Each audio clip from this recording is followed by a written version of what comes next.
Buenas tardes, soy Carla Ambrosi, soy médica especialista en medicina interna y en terapia intensiva.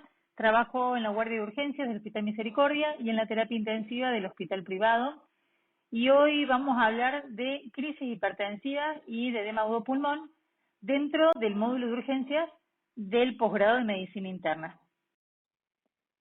La crisis hipertensiva la vamos a encuadrar dentro de un evento agudo que se presenta en la guardia, un aumento de la tensión arterial que puede llevar a comprometer algún órgano blanco, ¿sí? O órgano diana, como es el cerebro, el riñón, el corazón, que puede presentarlo o no.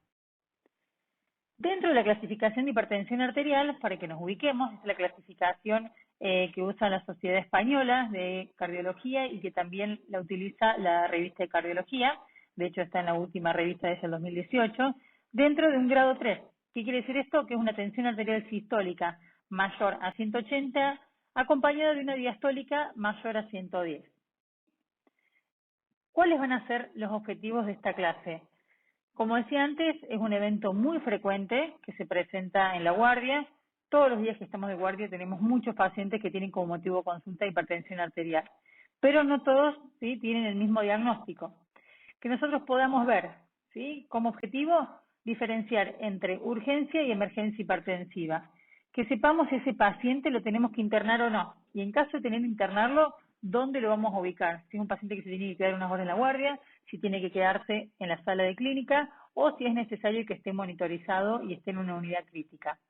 Y algo también muy importante que va acompañado de esta clasificación, una vez hecho el diagnóstico, es saber cómo voy a realizar el tratamiento, ¿sí?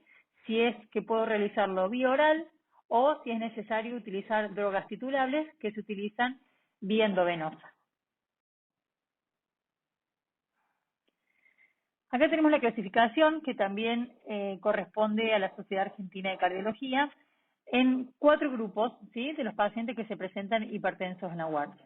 Tenemos por un lado aquellos pacientes que tienen falsas urgencias o la pseudocrisis, que pueden ser pacientes que tengan o no previamente antecedentes de hipertensión, que tengan algún factor que sea de gatillo, que genere aumento de la tensión arterial, ¿sí?, y que este paciente, si yo lo dejo en reposo y tranquilo, puede que no sea necesario tener que medicarlo, ¿sí?, medicarlo con antihipertensivos. Por ejemplo, un paciente que ingresa a la guardia, que estuvo discutiendo con algún familiar y que está con un cuadro de ansiedad, eso puede ser que haga que el paciente esté hipertenso y nosotros constatamos la hipertensión arterial y dándole tal vez un rato de tranquilidad en una sala que esté solito o dándole alguna benzodiazepina, con eso pueda mejorar su tensión arterial al calmarse. Tenemos que sacar cuál fue el motivo que llevó a que aumente la tensión arterial. O el ejemplo más claro que también les puede suceder con los pacientes que están internados en la sala. Un paciente que presenta el dolor, ¿sí? Si está con dolor, por ejemplo una fractura expuesta, sabemos que nosotros tratando el dolor, ¿sí?, esta hipertensión es reactiva al dolor. Sacamos el dolor con analgésicos y la tensión arterial vuelve a valores normales, ¿sí? Por otro lado, tenemos al gran grupo, ¿sí?, de lo que es urgencia y emergencia hipertensiva. En la definición clásica, ¿cómo lo diferenciamos? La urgencia no tiene daño de órgano blanco, en cambio, la emergencia hipertensiva sí, con daño de órgano blanco, cerebro, riñón, corazón. Y con esto vamos a ver que hay una diferencia en la forma de tratarlos y en cuánto tiempo tenemos que bajar esta tensión arterial, ¿sí? Y por último tenemos las emergencias asociadas a la hipertensión arterial, en la que la hipertensión arterial es un epifenómeno, ¿sí?, de alguna otra patología. Por ejemplo, lo que sucede en una ACV. Un ACV, el paciente se presenta hipertenso y esa hipertensión es un epifenómeno dentro de un diagnóstico primario que sería el ACV. Nosotros no tenemos que quedarnos solamente con el diagnóstico de hipertensión, sino diferenciar y diagnosticar que es una ACV con un paciente que está respondiendo de manera hipertensa. Es importante que en estos pacientes podamos distinguir y hacer diagnóstico de cuáles son los factores de riesgo previos que ellos tienen y cuáles son los antecedentes patológicos que traen estos pacientes, ¿sí?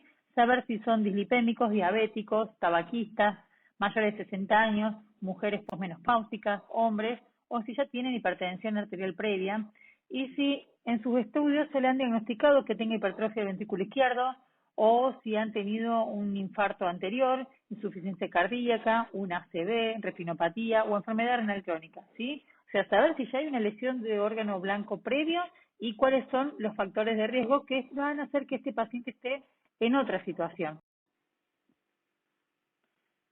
En este cuadro tenemos 4 grupos, ¿sí?, donde vamos a clasificar a nuestros pacientes.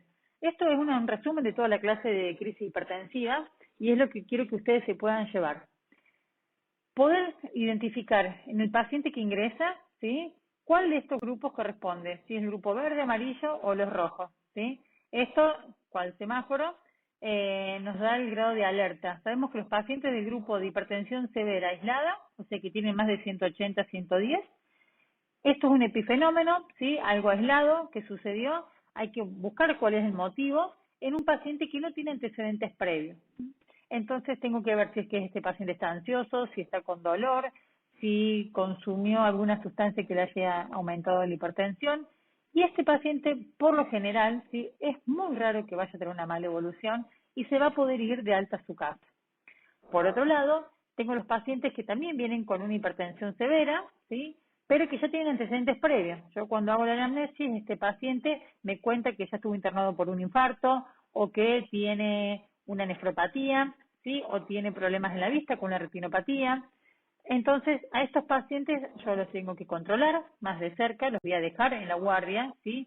Voy a ver si le doy medicación, dependiendo de su examen físico, le doy medicación bioral y los controlo. Pero estos pacientes, si evolucionan bien y si no tienen ninguna otra complicación, voy a poder darles de alta. Ahora bien, los 2 grupos en rojo es lo que tenemos que estar bien alertas para poder diagnosticar. Por un lado, urgencia hipertensiva y por otro lado, la emergencia, ¿sí? La urgencia hipertensiva, acuérdense que no tengo daño de ningún órgano, y tengo que ver si esta hipertensión está acompañada de algo más o no. Y yo a estos pacientes sí los voy a dejar internados, ¿sí? Y voy a ver qué estudios le hago para descartar que tengan alguna complicación y van a necesitar medicación que puede o no ser medicación endovenosa. Ahora bien, en la emergencia hipertensiva tengo la elevación de la tensión arterial acompañado a daño de órgano blanco, ¿sí? Un paciente que viene con, como dice ahí, disnea, un dolor precordial, cefalea o está obnubiloso, depresión del sensorio y cuando tomo la tensión tiene más de 180, 110. A este paciente lo interno, lo monitorizo y comienzo a hacerle drogas endovenosas, ¿sí? Y tengo que rápidamente ver cuál es el órgano blanco que está afectado, ¿sí? Porque de eso va a depender cómo y cuánto tengo que bajarle su tensión. Acá tenemos una lista de todos los estudios que podríamos llegar a hacerle o no a un paciente, ¿sí? Sobre todo estos pacientes que ingresan con emergencia hipertensiva. Es un paciente que yo le tomo la tensión, ya tengo el valor tensional, si tengo para hacer un fondo de ojo en la guardia, lo hago, le hago el electrocardiograma, le pido un laboratorio, le pido enzimas cardíacas, veo si le hago una radiografía o no, ¿sí?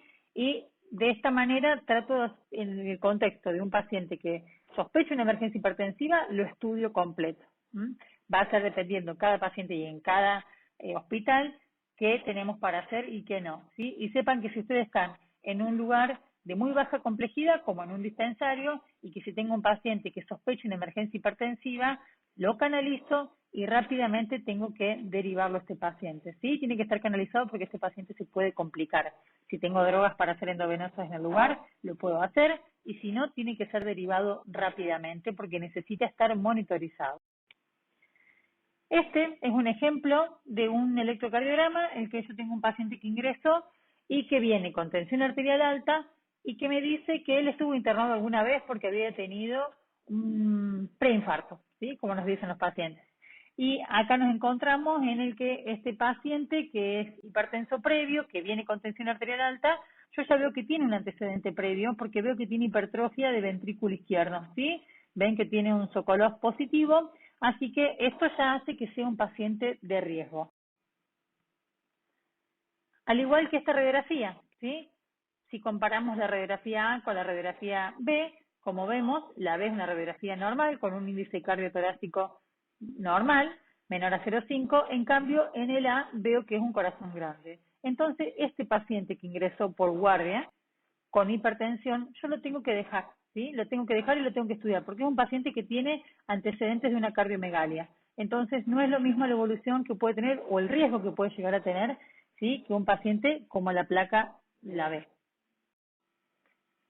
Volviendo con nuestro razonamiento, poco reiterativo, pero es lo que quiero que ustedes se lleven de esta clase, es volver a pensar. Si tengo un paciente hipertenso, 180, 110, hago mi anamnesis, veo si este paciente tiene factores de riesgo o no, veo en el examen físico si tiene algo positivo.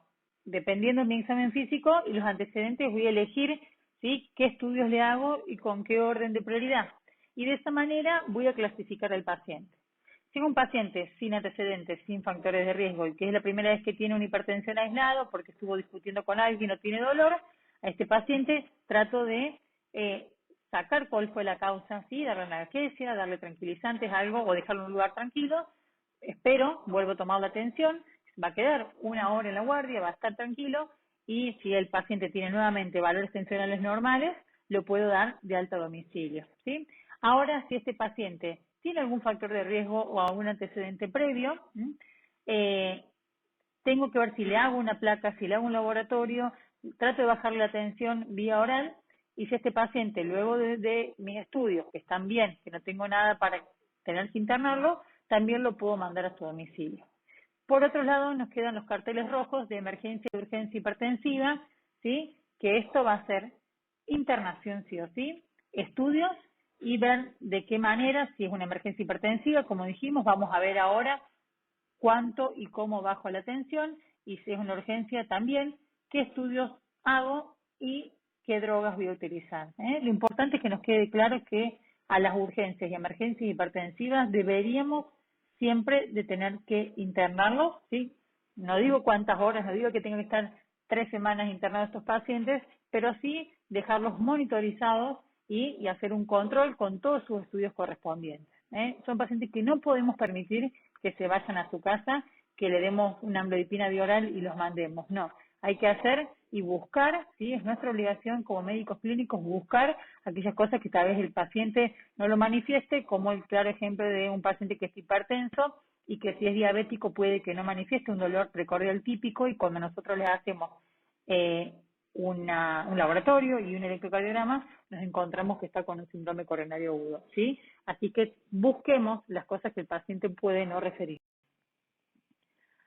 Ahora bien, este es otro dilema.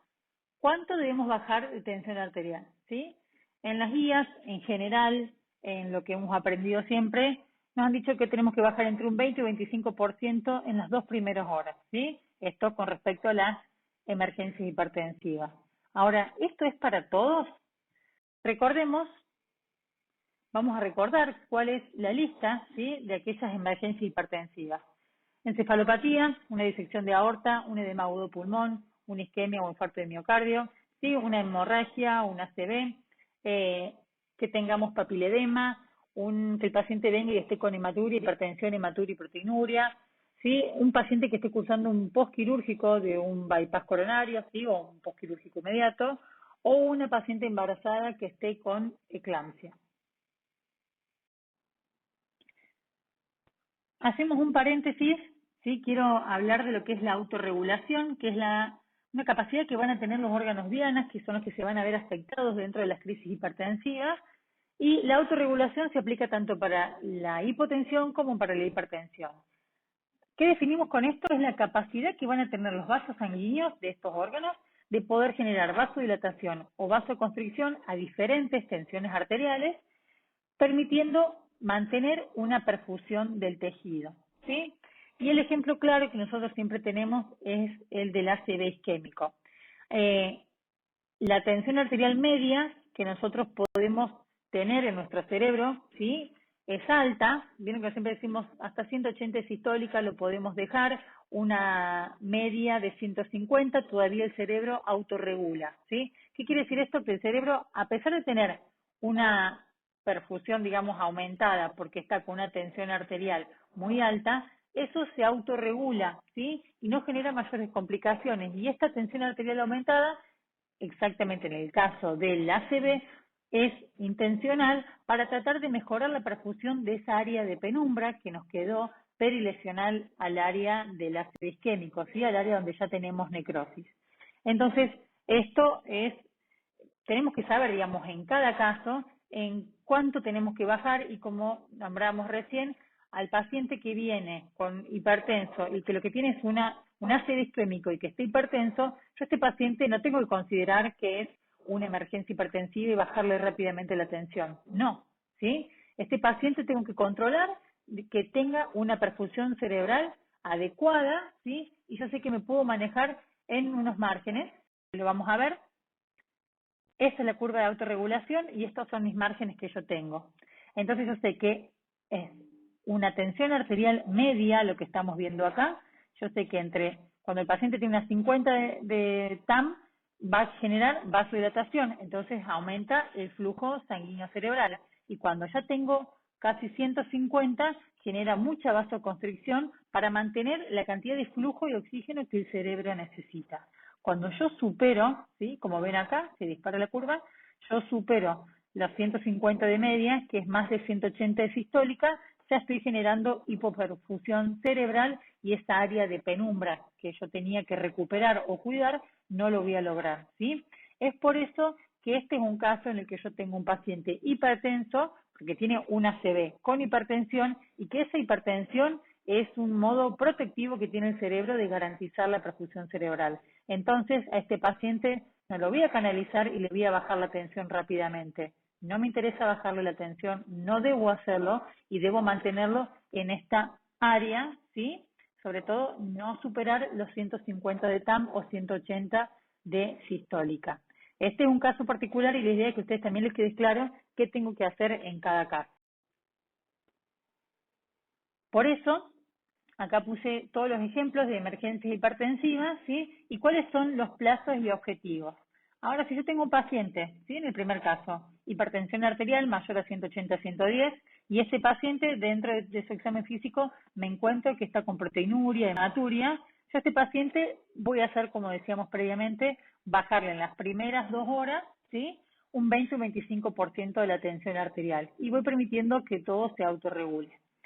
En cambio, ¿sí? Cuando tengo un evento coronario, yo tengo que rápidamente bajar la presión arterial sistólica a menor de 140, ¿sí? Para permitir que las coronarias tengan una buena perfusión y puedan reperfundir este miocardio que está afectado. No voy a esperar 2 horas y bajarlo un 20-25, no. Tengo que rápidamente, con drogas endovenosas, como dice acá, puedo usar NTG de primera elección, puedo usar la betalol también, pero de primera elección va a ser la nitroglicerina. Vamos a utilizar, ¿sí? Endovenosa esta medicación y bajo ya, apenas llega, le hago el electrocardiograma y le hago el diagnóstico, rápidamente le bajo la sistólica. El edema agudo de pulmón, ¿sí? Otro ejemplo, en el que rápidamente le voy a colgar la nitroglicerina. ¿Por qué? Porque si yo al paciente lo sigo teniendo hipertenso, nunca va a salir del edema agudo de pulmón. Ni hablar el caso de las disecciones aórticas, que hay pacientes que lo tengo que tener más hipotenso, ¿sí? Una sistólica menor a 120 y una frecuencia cardíaca baja. Entonces, en este paciente, rápidamente voy a usar la betalol o puedo usar también nitroprusiato o nitroglicerina. Pero si yo quiero lograr los dos objetivos, puedo usar la betalol, ¿sí? Y como es el caso también de la eclampsia que tenemos acá, también hay que bajarlo a menor de 160. Sé que este paciente me va a convulsionar, entonces rápido y la causa es la hipertensión, entonces tengo que bajarle rápidamente la tensión a menor de 160 de diastólica y la 160 de sistólica y 105 la diastólica, ¿sí? Entonces, como ven, en los casos de emergencias no es esa frase que todos tenemos instalado en la cabeza, en 2 horas debo bajarle un 20 o 25, no. En cada caso tenemos objetivos diferentes y es importante que ustedes se aprendan estos objetivos de estas patologías, ¿sí? En este cuadro queda un machete, ¿sí? Para que ustedes puedan tener, es de la Sociedad Española de Cardiología, en la guía de hipertensión, en el que está toda la medicación. Nunca nos acordamos las dosis exactamente, afortunadamente con los celulares ahora podemos rápidamente aprendernos o buscar las dosis, ¿sí? No hace falta que tengamos todo guardado en la cabeza, pero sí es necesario saber qué droga hay que utilizar en cada caso, ¿sí? Como decíamos antes, Si yo tengo un edema agudo de pulmón, sé que voy a utilizar nitroglicerina. Si tengo un paciente con una disección de aorta y quiero bajarle también la frecuencia cardíaca, voy a usar la betalol. Acá están todos anotados, ¿sí? Los inicios de acción. Fíjense que la mayoría de los que son todos endovenosos tienen un rápido comienzo de acción y tenemos que recordar también cuáles son las contraindicaciones y los efectos adversos, ¿sí? Esta es la idea con el manejo de las crisis hipertensivas. Como les dije previamente, el cuadro en que tenemos los 4 grupos, saber qué paciente le puedo dar el alta, mandarlo a su casa sin quedarme pensando, uy, si habré hecho bien o no. Eso va a depender de que hagamos una buena anamnesis, ¿sí? De que hagamos una buena identificación de sus antecedentes, de los factores de riesgo y que hagamos muy buen examen clínico y los estudios correspondientes, ¿sí? Los estudios de radiografía de tórax, electrocardiograma, laboratorio, fondo de ojo. Importantísimo que todos los especialistas en medicina interna sepamos hacer fondos de ojo. Es práctica, ¿sí? No es querer sacarle el trabajo a los oftalmólogos, sino con una herramienta que nosotros tenemos que saber hacer, porque eso nos puede determinar que un paciente tenga una emergencia hipertensiva o no. Entonces debería estar en todas las guardias, deberíamos tener un oftalmoscopio y médicos que estén capacitados para poder dilatar una pupila y mirar cómo está, ¿sí? El fondo de ojo. Bueno, ahora vamos a seguir con nuestra clase de edema agudo de pulmón. El edema agudo de pulmón cardiogénico lo vamos a estudiar dentro del capítulo de insuficiencia cardíaca descompensada. El edema agudo de pulmón lo vamos a definir como una acumulación de líquido en el tejido extravascular del pulmón que se produce a consecuencia del aumento de la presión hidrostática intravascular, un aumento de la presión venosa pulmonar porque hay un aumento de la presión en los capilares pulmonares. Cuando esta presión es mayor a 18 milímetros de mercurio, se produce el edema, ¿sí? Se pierde la capacidad a nivel linfático de poder absorber este líquido que queda en el intersticio. En los casos que tenemos edema pulmonar que no es de causa cardiogénica, vamos a ver que hay otras partes de la barrera hematoaérea que están afectadas, ¿sí? Pero es diferente a la causa cardiogénica, que como decíamos recién, es por un aumento, ¿sí? De la presión hidrostática dentro de los capilares pulmonares.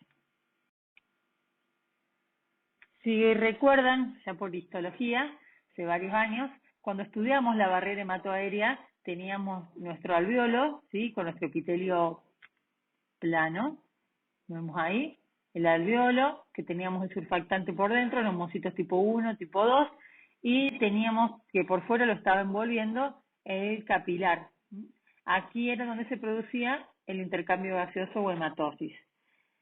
¿Qué es lo que sucede cuando tenemos hipertensión pulmonar? ¿Sí? En este gráfico, como pueden ver, cuando la causa del edema agudo pulmón es cardiogénico, acá se representa con un capilar que está aumentado de tamaño, que lo que quiere representar es el aumento de la presión hidrostática. Entonces esto lleva a que un aumento de la presión aquí adentro hace que trasvase líquido dentro del alveolo. ¿Sí? Entonces ahora nos encontramos con un alveolo que está ocupado, y donde el alveolo está ocupado no puede producir intercambio gaseoso.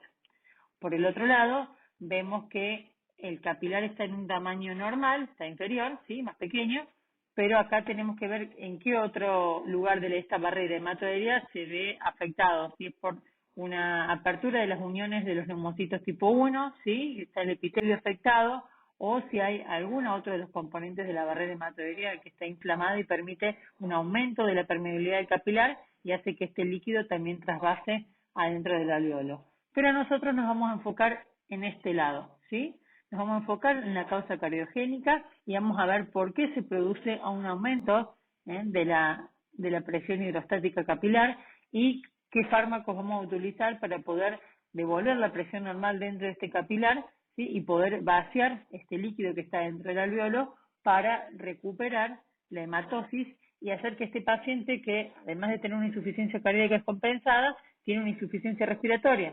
Tenemos que vaciar este alveolo y devolver la indemnidad a esta barrera hematoaérea. Este algoritmo corresponde a la guía de insuficiencia cardíaca aguda de la Sociedad Española de Cardiología y empieza, digamos, a mostrarnos cómo sería el abordaje desde que ingresa el paciente en la guardia. Tenemos un paciente, obviamente viene por insuficiencia respiratoria y nosotros planteamos con sospecha de una insuficiencia cardíaca descompensada, ¿sí? Tenemos insuficiencia cardíaca aguda, entonces vemos si el paciente, primero descartar que no esté en shock cardiogénico, ¿sí? Y nos planteamos desde acá. ¿Estáis con insuficiencia respiratoria? Sí. ¿Qué hacemos primero? Como todos los pacientes que atendemos por guardia, primero vamos a la vía aérea. Vemos si es necesario aporte de oxígeno o si necesitamos hacer un apoyo con ventilación no invasiva o si el paciente necesita, sí, porque ya está muy progresado, su insuficiencia respiratoria, con mucha hipoxemia y tenemos que proceder a ventilación invasiva. A partir de que nosotros protegimos la vía aérea, ahí es que estabilizamos al paciente y empezamos a pensar en cuáles pueden ser las causas, ¿sí?, de esta insuficiencia cardíaca descompensada con un edema agudo pulmón. En este algoritmo, también de la misma guía, podemos seguir, digamos, con el tratamiento del paciente en el que ya protegimos con el algoritmo anterior la vía aérea, buscamos la causa y ahora tenemos que ver cómo está nuestro paciente, ¿sí? ¿Se acuerdan? Insuficiencia cardíaca los clasificamos según si era un paciente que estaba húmedo o seco, en este caso el edema agudo pulmón siempre va a ser un paciente que está húmedo. Y luego tenemos que ver si está frío o caliente. Esto nos va a hablar siempre de su tensión arterial y de cómo está su perfusión. Entonces, vamos a valorar primero. ¿Hay congestión? Dijimos que sí, en el edema agudo de pulmón siempre tenemos congestión. Un paciente que está húmedo, vamos a valorar cómo está la perfusión periférica. ¿Es adecuada? Sí, entonces tengo un paciente que está húmedo y caliente, ¿sí? Y vamos a ver cómo está, ¿sí? ¿Qué es lo que predomina? Si es un problema más bien de tensión arterial, sabiendo que bajando la tensión arterial, ya sea por vasodilatadores o diuréticos, yo lo voy a poder sacar a este paciente de este cuadro de gravedad del edema agudo pulmón. Ahora, si el paciente además está muy húmedo, ¿sí?, y con los vasodilatadores y los diuréticos no llego, continúa estando húmedo, este paciente puede que necesite ultrafiltrado, ¿sí?, tener que conectarlo a diálisis para poder extraer todo este líquido, este exceso de volemia que estamos teniendo. Ahora bien, por otro lado, nos planteamos si nuestro paciente que estaba húmedo está frío, podemos llegar a necesitar con drogas inotrópicas o vasopresores. Paciente que si está frío es porque tiene una mala perfusión y porque la tensión arterial no es la adecuada, tendríamos una sistólica menor a 90, entonces en este paciente tenemos que comenzar rápidamente con vasopresores, ¿sí? Y tal vez también necesiten inotrópicos. Ahí ya vamos a valorar en las próximas diapositivas cómo tenemos que actuar en cada caso. El edema agudo de pulmón o esta insuficiencia cardíaca aguda, siempre tenemos que buscar algún desencadenante. Sí, puede ser que se produzca en un paciente que ya tenga una insuficiencia cardíaca previa o no, la mayoría sí. Entonces buscar qué puede haber sido que hace que de su insuficiencia cardíaca crónica que tiene lo descompense o que presente de manera aguda una insuficiencia cardíaca. Entonces, ¿cuáles pueden llegar a ser factores desencadenantes?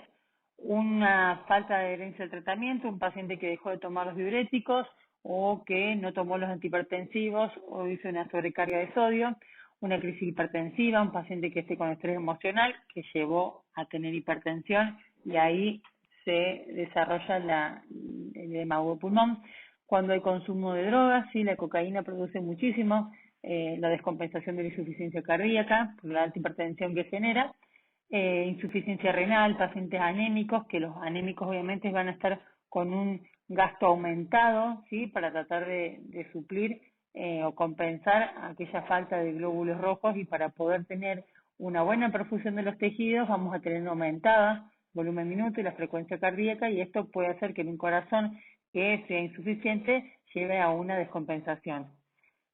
Algún tipo de arritmia, como la más frecuente es la fibrilación auricular, pacientes con enfermedades respiratorias, ¿sí?, agudas, o un paciente con un EPOC que esté descompensado y reagudizado, la tirotoxicosis, ¿sí? Que muchas veces no tenemos en cuenta, pero bueno, pacientes que pueden tener como un debut de un hipertiroidismo, sobrecarga de volumen, o sea, por la falta de la adherencia a la dieta, como dijimos al comienzo, o puede ser que tengamos un síndrome coronario agudo, ¿sí? O una enfermedad coronaria de nuevo. La clínica con la que se presentan estos pacientes siempre predomina lo respiratorio, ¿sí? Es un paciente que ingresa con insuficiencia respiratoria, por lo que va a presentar disnea, ortopnea, que esto nos habla de una insuficiencia cardíaca descompensada, taquipnea, por la mala perfusión puede ser que esté con sudoración, palidez y cianosis, ¿sí? Y al examen físico, nosotros la ocultación, vamos a encontrar un paciente que está lleno de sectores crepitantes, ¿sí? Esto que decíamos en marea ascendente, cuando lo veíamos en semiología, puede que tenga o no sibilancias, a la ocultación cardíaca encontrar un tercer ruido, ¿sí? Pueden tener algún soplo, dependiendo si también tiene alguna valvulopatía o no. Este paciente también puede tener edemas, ¿sí? Ya cuando tiene algo también de signos de sobrecarga derecha, también podría llegar a presentar incrustación yugular, edemas, ¿sí? Pero lo predominante siempre va a ser un paciente con un cuadro respiratorio, que a tener en cuenta hoy en día, en lo que todo lo que ingresa respiratorio por guardia es considerado COVID hasta que se demuestre lo contrario. Hay que hacer un buen examen físico y rápidamente instaurar el tratamiento eh, correspondiente a una insuficiencia cardíaca y no pensar y esperar nuestros hisopados y test rápido, porque este paciente es una urgencia, ¿sí? Que necesitamos rápidamente tener que darle asistencia respiratoria, ya sea desde oxígeno o ventilación no invasiva, no necesariamente siempre tener que intubarlo, pero pensar que no todo es COVID y que también las insuficiencias cardíacas se descompensan y se manifiestan como edema agudo pulmón con afectación respiratoria.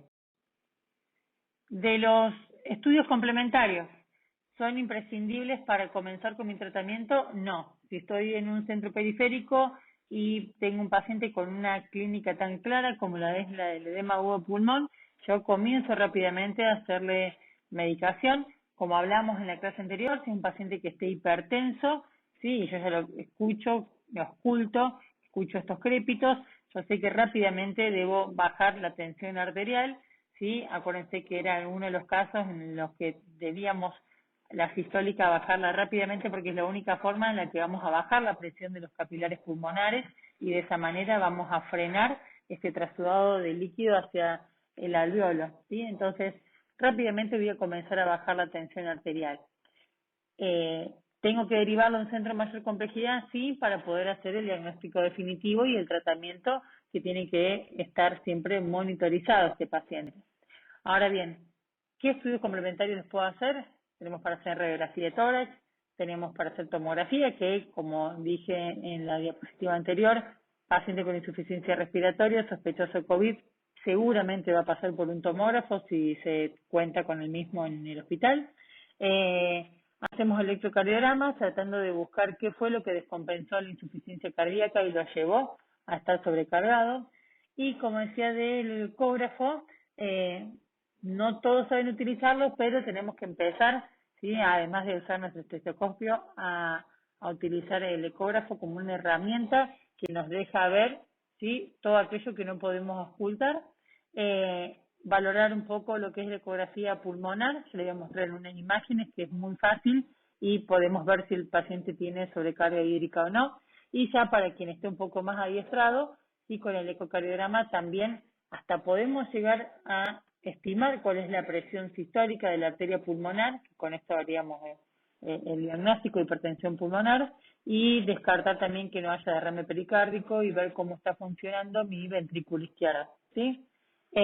No hace falta ser especialistas, pero bueno, ya para la parte de ecocardio hay que estar un poquito más adiestrados. Pero lo que es la ecografía pulmonar es muy simple. Ahí vamos a ver algunas imágenes. Aquí tenemos una radiografía de tórax, es una tele de tórax, ¿sí? En la que puedo valorar el índice cardiotorácico que está aumentado, tengo una cardiomegalia, y cuando voy a valorar la parte pulmonar me encuentro con la redistribución de flujo, ¿sí? Es la típica imagen en alas de mariposa en la que veo que mi pulmón no está ¿sí? Radiopaco como debería estar y aireado, sino que ya tengo todas estas imágenes correspondientes a que hay líquido, ¿sí? A nivel de los alvéolos y mi redistribución de flujo con estas alas en mariposa, ¿sí? Hacia arriba. Una imagen clásica de un paciente con sobrecarga hídrica. Esta es una TAC de tórax, ¿sí? Un corte axial, en la que podemos rápidamente observar esta imagen en vidrio esmerilado, típica, ¿sí? De la sobrecarga hídrica, en la que siempre es de una distribución simétrica, ¿sí? Cuando vemos esta distribución podemos pensar en sobrecarga hídrica, que vemos que hay engrosamientos septales y que es una distribución de este vidrio esmerilado siempre bien periliar. También es muy común que podamos llegar a ver o no, en este caso no se ve, es un leve derrame pleural o puede ser de mayor tamaño también. Acá sinceramente no me impresiona que tenga derrame, y esto es algo bien típico, ¿sí? El declive que tiene hacia las zonas inferiores y hacia la parte posterior, porque es como está puesto el paciente para el estudio, ver, digamos, que por gravedad siempre el agua va a estar en la parte posterior e inferior. Esto nos habla bien de agua, ¿sí? De sobrecarga hídrica. Acá tenemos la imagen de haber apoyado nuestro ecógrafo en el pulmón, ¿sí? En la caja torácica, y tenemos una rápida imagen de este lado, una ecografía normal, ¿sí? Vamos a ver dónde está el asterisco, tengo acá el celular subcutáneo, estas dos sombras que tenemos son las costillas a los costados, y esta línea blanca, lo primero que vemos es la pleura. En un pulmón que está aireado y que no está ocupado por agua, ni por ningún otro elemento, vamos a ver que estas líneas, ¿sí? Las líneas A corresponden a una copia, ¿sí? Que se refleja de la pleura. Entonces estas líneas A son líneas normales que solamente por la reverberancia que se hace de la imagen de la pleura en un pulmón que está aireado, ¿sí? En cambio, de este lado tenemos las famosas líneas B, que a diferencia de las A son líneas verticales, ¿sí? Como en rayos de cometas que pueden ser más finas o más gruesas, y esto nos habla de que el pulmón tiene un contenido. Habla de agua, ya sea a nivel de los alvéolos o en el intersticio. A medida que se hacen más gruesas, estas líneas B nos hablan de mayor componente de agua a nivel intersticial, y si son más finitas nos habla más bien del alvéolo, ¿sí? Pero si yo tengo un paciente que viene con insuficiencia respiratoria, que lo oculto, tiene crépito, ¿sí?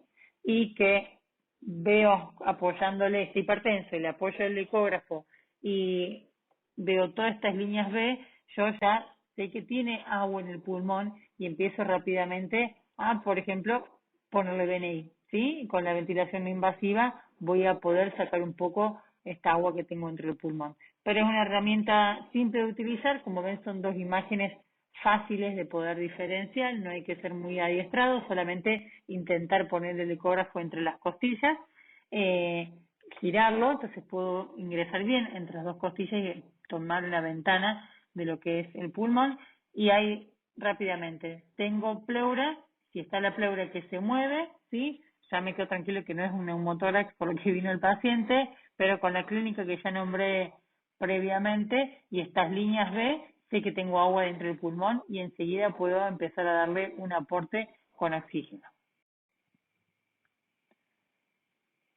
Con respecto al laboratorio, nombrábamos de lo importante del ProNP, ¿sí? Del péptido natriurético, que sabemos que se produce a nivel de la aurícula, ¿sí? Por sobredistensión de la aurícula cuando tengo un paciente con una insuficiencia cardíaca descompensada. No todos los hospitales tienen para realizarlo, muchos sí. Obviamente que en una salita periférica no lo voy a poder hacer, pero ¿qué es lo importante de saber del péptido natriurético? Es que tiene un valor predictivo negativo muy importante. O sea, cuando mi paciente viene y tengo un ProNP negativo, con la clínica que yo hablaba previamente, es muy raro que vaya a ser una insuficiencia cardíaca y trato de buscar alguna otra cosa, ¿sí? Cuando es negativo, tenemos que, no digo descartar, pero es improbable de que sea una insuficiencia cardíaca descompensada. Ahora bien, si es positivo, ¿sí? Hay muchas otras causas que pueden llegar a ser no cardíacas y que hayan generado un aumento del péptido natriurético. Y acá, por eso pongo este cuadro para enfocarnos en lo que tenemos que pensar, sí, que este valor puede estar modificado por pacientes con la edad avanzada, cuando hubo una ACV, cuando tengo una hemorragia subaracnoidea, ¿sí? En los pacientes que tienen falla hepática o falla renal, cuando un paciente está muy anémico, cuando un paciente está séptico, ¿sí? O ingresa con un shock séptico, también puedo tener una alteración de mi ProNP y que esto no implique que tenga alguna afectación cardíaca, ¿sí? O cuando tengo un paciente con una alteración metabólica, ya sea una cetoacidosis, una tirotoxicosis.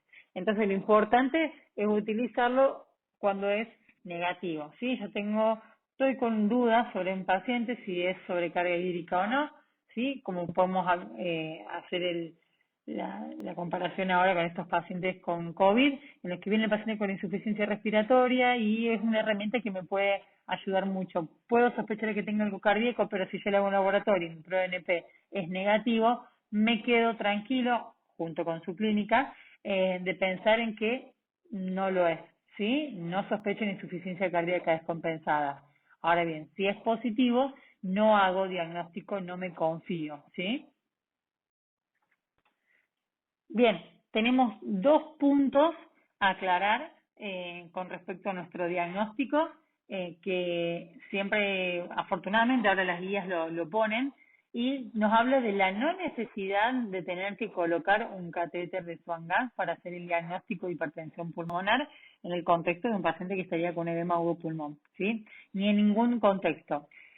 Antes, sí, cuando no teníamos los ecógrafos y queríamos tener certeza de la hipertensión pulmonar, el diagnóstico se hace, como ustedes lo habrán leído, colocando un catéter de Swan-Ganz en el que yo, por medio de un introductor que se coloca en un acceso venoso central, ya sea yugular o subclavio, preferentemente yugular, puedo ingresar con un catéter hasta la arteria pulmonar y ahí poder medir a nivel de los capilares cuál es la presión, ¿sí? Esto hoy en día afortunadamente ya no se realiza, solamente se lo deja para casos especiales en que yo tenga un paciente que esté en shock, sí, que yo no tenga la causa de por qué, digamos, está ese paciente chocado y que con un ecógrafo u otros métodos complementarios no pueda hacer el diagnóstico, ¿sí? Acuérdense que son pacientes muchas veces que están anticoagulados, que pueden tener sus complicaciones, hacer punciones, ¿sí? Como toda punción, y un catéter que se coloca puede llevar a posterior a una infección, así que si el paciente no lo necesita, no lo voy a colocar, ¿sí? Y si esto lo puedo manejar con drogas endovenosas por vías periféricas en un primer momento y el paciente sale del cuadro de mago pulmón, no haría falta tener que invadirlo más que eso, ¿sí? Con respecto a los gases arteriales, que también lo nombra la guía, en el que no es necesario tener que colocar, en el contexto de un paciente que esté hipertenso, o hipotenso también, una guía arterial, ¿sí? Tener que tener una TAM continua, no es necesario porque también es una punción a nivel de la arteria y que no lo necesito. Y tampoco necesito gases arteriales para hacer ningún diagnóstico, tanto para este tema que estamos viendo ahora, para insuficiencia respiratoria o para cualquier decisión que uno tome. Si bien escapa de lo que estamos hablando, es importante, una costumbre que tenemos todos era antes de sacar gases arteriales para hacer diagnóstico de insuficiencia respiratoria, que sí es necesario, pero que no me va a cambiar conducta. En un paciente que ingresa, como hablamos recién, con insuficiencia respiratoria, me dice que está con falta de aire, yo lo saturo y está saturando 70, no voy a necesitar los gases arteriales para este paciente darle apoyo a nivel con oxígeno hasta no tener los gases arteriales, ¿sí?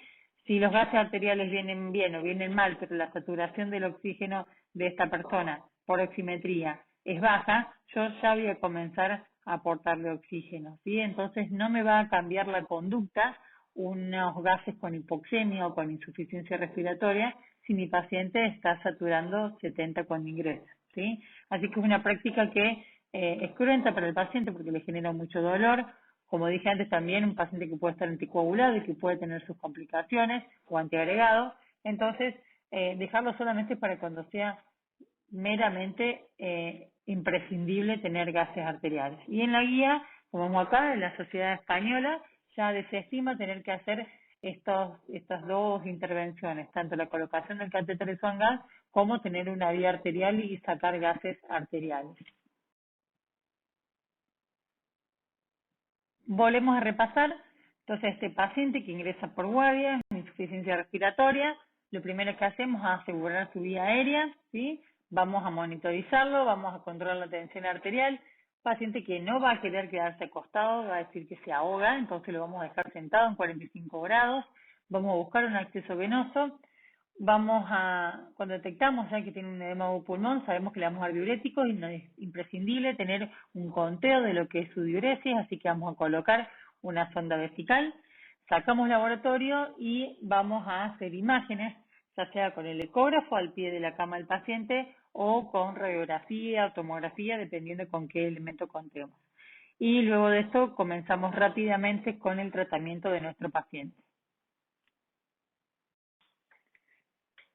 Este algoritmo de tratamiento del paciente con edema agudo de pulmón, que está en el libro de cardiología crítica de la SATI, me pareció muy simple, en el que nosotros vamos a poder dividir al paciente según la tensión arterial. Como decimos siempre al principio, protegemos vía aérea, ¿sí? Hacemos diuréticos, que es imprescindible siempre hacer los diuréticos, y ahí vamos a ver si está hipertenso, normotenso o hipotenso. ¿Sí? Si mi paciente está hipertenso, que es la mayoría de los casos, empiezo a utilizar vasodilatadores, ¿sí? Tengo que bajar mi tensión arterial y vamos a ver qué drogas utilizamos como NTG o nitroprusiato. Ahora bien, si es un paciente que está con la tensión justa, ¿sí? Siempre tengo que intentar de poder usar vasodilatadores. Nunca la presión de los capilares va a mejorar si yo no le pongo vasodilatadores, ¿sí? Que vamos a ver que es la NTG. Siempre que tenga de modo pulmón, tengo que tratar de poder ponerle, aunque sea una mínima dosis, de vasodilatadores. Y ahora bien, si este paciente ya viene hipotenso, a este paciente tengo que aumentarle la tensión arterial para que me dé lugar a poder hacer los diuréticos que necesito para poder descargarlos. Entonces voy a utilizar vasopresores y en caso que sea necesario, utilizar inotrópicos, ¿sí? Volvemos a nuestro algoritmo y si bien yo ahora les voy a mostrar todo lo que nos dicen las guías, acá traté de hacer un resumen de lo que se utiliza habitualmente y de lo que está más recomendado usar, ¿sí? Oxígeno, como ya dijimos en un primer momento. Utilizamos morfina, que como saben es un opiáceo que actúa a nivel central y que a nivel del centro respiratorio nos va a ayudar, digamos, a quitar esta sensación de falta de aire que tiene el paciente, va a mejorar la frecuencia respiratoria y va a hacer que sea bastante más fácil poder trabajar con este paciente y además que le genera bienestar a él, ¿sí? Utilizamos drogas vasodilatadoras, siempre. Como sea, tengo que buscar la forma de poder usar un vasodilatador y sobre todo la nitroglicerina, que como ustedes saben es un potente dilatador del territorio venoso, ¿sí? Y en menor grado del arterial, pero esto va a actuar a nivel, ¿sí? Del territorio venoso que yo necesito poder descargar, ¿eh? Va a disminuir la precarga y de esta manera se van a aliviar los síntomas del paciente. Eso, junto con el diurético, ¿sí? Que como vemos la furosemida, ¿se acuerdan que era un diurético de asa? Que tiene un efecto además también de algo de dilatador de la circulación pulmonar. Entonces, la furosemida junto con la nitroglicerina van a disminuir la presión de llenado de ambos ventrículos y van a mejorar, ¿sí? De esta manera el volumen minuto cardíaco. Necesito de estas dos drogas sí o sí, pero la que sí o sí tiene que estar por excelencia es la nitroglicerina, ¿eh? No puede haber un edema agudo de pulmón en que nosotros no utilicemos nitroglicerina. Además de esto, lo podemos acompañar con ventilación no invasiva, que ahí lo vamos a ver con imágenes que estuvimos viendo antes del alveolo, a dónde actuaría, ¿sí? Yo necesito poder poner presión positiva al final de la expiración para tratar de descargar de agua este alveolo, ¿sí? Y también, de manera indirecta, termina actuando a nivel de lo que es la circulación pulmonar, y va a tratar de disminuir la precarga. Y en caso de que mi paciente esté hipotenso, en primer lugar lo que yo voy a usar es noradrenalina, ¿sí? Yo a este paciente que está hipotenso le mejoro la tensión, que me va a dar lugar a poder ponerle la nitroglicerina, me va a dar lugar a poder usar la furosemida, ¿sí? Pero sí necesito que el paciente esté por lo menos normotenso, ¿sí? Así que necesito poder mejorar la tensión para que me dé lugar a usar mi vasodilatador, que va a ser el tratamiento definitivo de lo que necesita mi paciente con edema agudo de pulmón. El caso de los inotrópicos, bueno, ya lo voy a necesitar cuando tenga una falla cardíaca, ¿sí? Cuando esto vamos a necesitar un poquito más de estudios, de verlo con el ecógrafo, pero que un paciente esté hipotenso con un edema agudo de pulmón no implica tener que poner inotrópicos, ¿sí? No siempre son drogas que tengan que actuar a nivel del corazón. Con mejorar la tensión arterial, yo ya y poder descargarle un poco de volumen al paciente, voy a poder mejorar este corazón al disminuirle la precarga, optimizando de esta manera la poscarga. ¿Sí? Es un concepto que nos tiene que quedar, que un paciente que esté hipotenso, con insuficiencia cardíaca descompensada, lo primero que tengo que hacer es ponerle vasopresores, noradrenalina, y no ponerle inotrópicos en un primer momento. En este cuadro, como vemos, los pacientes hipertensos con edema agudo de pulmón nos plantea cuáles son las drogas que nosotros podemos utilizar. Las que más frecuentes usamos van a ser, como decía recién, la nitroglicerina, y si no, en segundo lugar, podemos utilizar nitroprusiato de sodio, ¿sí? Estos son los dos que generalmente nosotros usamos de manera endovenosa. Y si el paciente está hipotenso, vuelvo a recalcar lo de antes, no quiere decir que el paciente esté en shock cardiogénico, ¿sí? Lo que hacemos en primer momento es mejorar la tensión arterial, y si vemos que continúa con falla cardíaca, y por medio de nuestros laboratorios también, vemos mal la perfusión, y si tenemos el ecógrafo y alguien adiestrado para hacer un ecocardio, ahí sí tal vez podemos tomar la decisión de ponerle inotrópicos, pero no tiene que ser una medida de primera instancia, excepto que no tenga otra droga para utilizar donde esté. Pero con utilizar vasopresores, ¿sí? Yo sé que ustedes dirán, bueno, le está poniendo vasodilatadores y ahora también usa vasopresores. Acuérdense que la noradrenalina tiene un gran efecto a nivel también arterial, ¿sí? Entonces nosotros mejoramos la tensión arterial, y cuando ponían nitroglicerina, de preferencia actuaba a nivel del territorio venoso. Entonces, si bien no es algo A o B, blanco o negro, sí estaríamos utilizando dos drogas que, si bien son antagonistas, ¿sí? Un vasodilatador y un vasopresor, actúan en territorios circulares diferentes. Entonces, anímense a mejorar la tensión arterial con noradrenalina, y que me dé el margen para poder poner la NTG que yo necesito, además de la furosemida, ¿sí? Con esto y con un poco de BNI, nuestro paciente debería salir, excepto que ya tenga una gran falla cardíaca, ¿sí?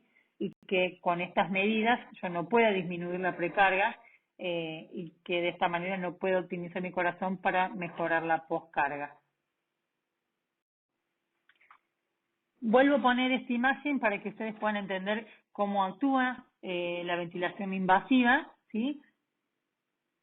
Piénsenlo que la presión positiva, ¿sí? Al final de la expiración va a hacer que mi alveolo no se colapse y que quede siempre abierto. Al ingresar presión positiva en este sentido, va a hacer que el líquido que está dentro del alveolo vaya en sentido contrario a esta flecha, ¿sí? Y tenga que ir hacia afuera, ya sea ingresando nuevamente el capilar, o que vaya hacia el intersticio y sea reabsorbido por lo que es la parte linfática.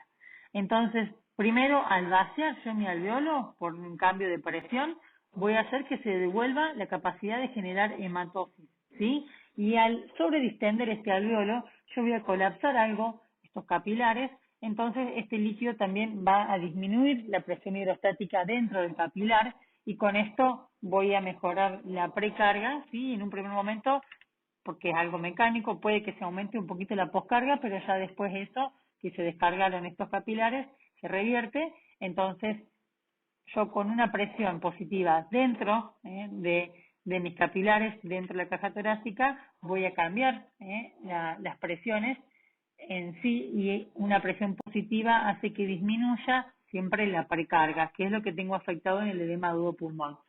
Esto un poco más complejo, pero Creo que de esta manera ustedes pueden entender por qué es tan importante el uso de la BNI, por qué la presión positiva me limpia el alveolo, porque saca el agua dentro del alveolo, y por qué además cuando yo colapso un poco estos capilares, ¿sí? Por la distensión del alveolo, imagínense que retrógradamente todo este líquido se va hacia atrás y de esta manera yo voy a disminuir la precarga, que es lo que tengo aumentado en el edema agudo de pulmón.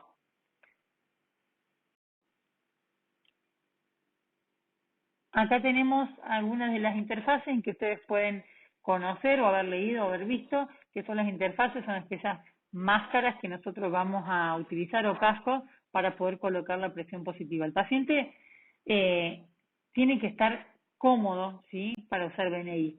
A nadie le queda cómodo en un primer momento, pero es algo que el paciente tal vez lo tenga que tener 1, 2, 3 horas, ¿sí? Con la BNI si es que lo tolera bien y si es que estoy teniendo buenos resultados. Hago paréntesis y que queden claro, un paciente que ya está 30 minutos colocado en la BNI y yo no tengo mejoría, a este paciente lo tengo que intubar. Si no mejora la oxigenación, si el paciente está con desasosiego y no lo tolera y no tengo buenos resultados, no tengo que dormirlo a paciente o forzarlo que lo tengo puesto. Si no se adapta este paciente y está en insuficiencia respiratoria, lo debo intubar, tengo que progresar. Más de media hora con una BNI y que no es tolerada, el paciente se intuba, ¿sí? No es una regla, pero es algo que no tenemos que perder, digamos, de vista, de que no siempre los pacientes lo toleran bien. ¿Cuál es la que más tenemos nosotros en las guardias? La máscara oronasal, ¿sí? Los pacientes, algunos se adaptan bien, otros no. Muchas veces nos molestan las diferentes formas de la cara de cada paciente, o que tengan barba, o que tal vez no tengan la dentadura, y hace que esto fugue un poco por los costados, ¿sí? Entonces, acá donde algunos lugares ya empiezan a aparecer Total 6, que es más fácil de adaptar, pero que al paciente le puede generar un poco de claustrofobia e incomodidad tener también los ojos dentro de esta máscara. Pero esta es la que tiene una mejor adaptación con menor nivel de fuga, porque justamente es mayor, sí, y se adapta mejor a todas las caras. Después tenemos el famoso casco, el helmet, que hay pacientes que lo toleran muy bien, hay pacientes que lo toleran muy mal. Si algún paciente tiene un mínimo de claustrofobia, yo creo que no lo va a tolerar, pero bueno, está demostrado que tiene la misma eficacia que el resto de las máscaras y es para muchos bien tolerado. Después tenemos la que es mascarita solo nasal, solo oral, ¿sí? Pero esto no es tan frecuente ver, tal vez más en la parte de pediatría. ¿Cuál es la más común que ustedes van a ver? La Total 6 o tener la oronasal, ¿sí? Y el hecho de que tengan la cara un poco más descubierta, algunos pacientes permiten que uno los coloque. Pero esto es un tema, y como les digo, valorar bien si el paciente está en condiciones o no de poder hacer BNI según su estado neurológico, y si después de 30 minutos el paciente no tiene mejoría, no hay respuesta y no lo tolera, lamentablemente este paciente seguramente va a necesitar tener que ser intubado. Como conclusiones, para finalizar, el edema agudo pulmón, como dice, se presenta en un 10 a un 30% de pacientes con insuficiencia cardíaca, ¿sí? Entonces es algo muy frecuente que vamos a ver muy seguido en las guardias de urgencias, ¿sí? El hipertensivo siempre tiene mejor pronóstico que el edema agudo pulmón y con hipertensión, porque nos habla de que hay una fracción de eyección del ventrículo izquierdo que todavía está conservado, ¿sí? Ya en un paciente que está con insuficiencia cardíaca muy avanzada, en el que tiene muy poco resto de su capacidad, muchas veces cuando ya viene con un edema agudo pulmón, nos habla de su descompensación, y acá son los pacientes en que si ya empezamos a necesitar usar lo que son no solo vasopresores, sino también inotrópicos, y ya el cuadro es un poquito más grave. Este paciente lo vamos a tener sí o sí en cuidados intensivos y hay que ver qué otras drogas necesita. La nitroglicerida está indicado en todos los pacientes con edema agudo pulmón. Quiero que quede claro, que se lo acuerden siempre y que traten siempre de buscar la forma de mejorarle la tensión arterial en aquellos pacientes que estén hipotensos con un poquito de noradrenalina, y de esa manera poder utilizar la nitroglicerina, ¿sí? Es lo único que nos va a sacar al paciente de nuestro edema agudo de pulmón. La ventilación no invasiva, enseguida, si el paciente lo tolera, enseguida le va a dar una mejoría. Acuérdense que tenemos la herramienta de utilizar morfina, que eso le va a bajar un poco el nivel de ansiedad, va a mejorar la frecuencia respiratoria y lo podemos utilizar previo a colocar la ventilación no invasiva, ¿sí? Y como saben, disminuye, y está demostrado que en el edema agudo de pulmón disminuye o sea, los casos que tengan que intubarse, y también disminuye la mortalidad, ¿sí? Porque sacamos todas las complicaciones que vienen junto a la intubación de un paciente. Y con respecto a la hipertensión, me gustó esta frase que la vi en un profe que dio de la SAC, de la Sociedad Argentina de Cardiología, que decía que la hipertensión más grave es la emergencia hipertensiva, como ya lo vimos. La más frecuente es para los pacientes que vienen con estas hipertensiones aisladas. La de más difícil manejo son los pacientes que ya tienen algún antecedente previo, entonces no sabemos si dejarlo, si darlo de alta, sí, los de riesgo indeterminado, pero la más riesgosa de todas es aquella que no diagnosticamos, ¿sí? Una hipertensión, una crisis hipertensiva, que nosotros no podemos hacer el diagnóstico si es una urgencia, si es una emergencia, y lo dejamos ir a su casa o no le damos el tratamiento óptimo, este es el paciente más grave porque no le estamos haciendo su diagnóstico. Espero que haya sido útil. Traté de dejarle, digamos, la forma en que uno trabaja, como hablaba recién de las drogas que yo elijo y que se elige, ¿sí? En todos lugares para tratar el edema agudo de pulmón. Y no tengan miedo a tener que utilizar vasopresores con un paciente si se está en la guardia. Siempre cuando nosotros tenemos hipotensión, lo que atinamos es hacer una vía y a colocarle agua, y esto sería empeorar la clínica del paciente. Entonces, ustedes con un paciente que esté hipotenso, ¿sí? Y que no tengan miedo de ponerle vasopresores, porque como mucho esto se suspende rápidamente cuando se mejora un poco la tensión arterial, y me da tiempo a poder hacer el diagnóstico de qué es lo que le está pasando a mi paciente. Pero no tengan miedo de usar la noradrenalina, que la podemos poner de manera periférica, no es necesario tener una vía central, ¿sí? Así que con una simple vía periférica yo puedo empezar a infundir noradrenalina y mejorar la tensión, tanto para este caso o como para cualquier otro paciente que esté hipotenso, hasta que yo pueda tener, digamos, el diagnóstico de qué es lo que necesita verdaderamente el paciente. Muchísimas gracias. Les dejo el machete también con la bibliografía. Y acá queda mi mail por cualquier duda, ¿sí? Sé que es un tema que todos pensamos que lo manejamos bien, pero hay mucha bibliografía, así que cualquier cosa que necesiten me pueden escribir y puedo sacarle algunas dudas, o llamaremos a alguien que sepa más a que nos ayude. Muchísimas gracias.